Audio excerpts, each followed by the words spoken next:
Et vous savez, frères, sœurs, l'église est manipulable parce que l'église elle-même, elle se dit, les choses là de beaucoup prier, les choses là de dire Dieu m'a dit, c'est pour les pasteurs. Et ça fait que les mauvais pasteurs vous manipulent, vous font croire que si tu achètes une maison, si je ne bénis pas cette maison là, elle n'est pas bénie. Si tu as un nouveau travail, tu ne donnes pas l'offrande de ton salaire là, ton travail ne va pas prospérer. Tu commences une affaire, les prémices de cette affaire là, tu donnes pas à l'église, ça va pas prospérer. Parce qu'il te fait croire que il a un Dieu supérieur et tu as un Dieu inférieur. J'aimerais te dire, la Bible dit dans Apocalypse 1, le verset 6, nous sommes le royaume des sacrificateurs. La Bible dit, lorsque Jésus-Christ mourait à la croix, le voile du temple avait été déchiré du haut jusqu'en bas. Ce qui veut dire, de la même manière, le pasteur peut entrer dans la présence de Dieu.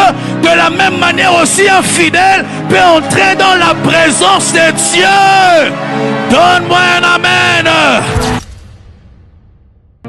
Les rôles de l'église que je suis, que tu es, c'est à n'importe quel endroit que Dieu te placera, que les mal ne grandissent pas. Je ne suis pas en train de dire que tu as reçu la fonction d'éradiquer les mal. Ce n'est pas ça notre fonction. La fonction de l'église, c'est de limiter la corruption. Lorsque l'église ne limite plus la corruption par un message sain, l'église n'est plus église.